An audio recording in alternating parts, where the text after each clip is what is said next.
Jadi ini dia helmet ARC Ritz V2.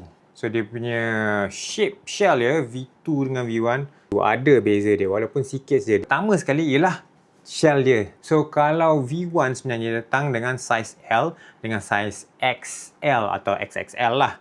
Tapi sebenarnya shell dia satu size je. Yang lainnya ialah dalam dia punya sponge. Tetapi kali ni V2 ni dia memang buat dua shell size. Satu memang ikut lama punya yang sebenarnya size M, size L boleh pakai. Tapi ini shell size dia lagi besar sikit untuk orang-orang yang kepala terlampau besar macam saya ni. Yang sebenarnya size XL ke size XXL. Jadi lagi satu perbezaan antara V1 dengan V2. Perbezaan dia adalah pada cheek pads dia. Dia menggunakan butang.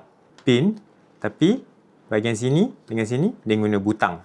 Kebanyakan orang beli helmet ni 99.9% lah akan tukar visor dia. Kerana helmet ni mempunyai pelbagai jenis visor dan warna yang korang boleh pakai dengan helmet ni. Tu yang banyak orang suka lah. Korang boleh pilih color-color tersendiri dan customize visor dia. So visor yang saya pilih ialah two-tone punya. Jadi inilah dia Ritz Modern Grey V2 dengan visor two-tone. Okay, not bad lah. Dia punya design dia.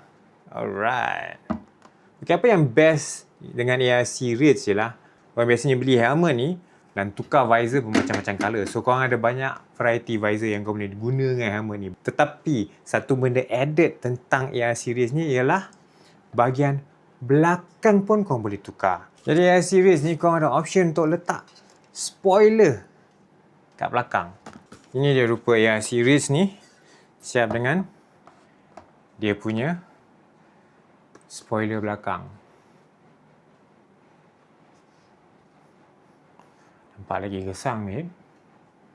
Cuma yang saya tak suka tentang helmet ni ialah dia punya padding ni daripada dulu sampai sekarang sama saja. Okey, tak ada improve, tak ada apa. Dan walaupun dia pakai double D-ring, which is bagus segi safety, tapi tak ada butang sini tau. So korang kena selit mana-mana lah yang terlebih-terlebih ni. Itu je lah. But other than that, helmet ni memang for open face. Dia tak adalah bising sangat dan dia potong angin dengan best. So on top design-designnya yang banyak ada dan juga dia punya variety of accessories seperti dia punya visor dan dia siap ada echo kat belakang ni. Okay, racing spoiler kat belakang.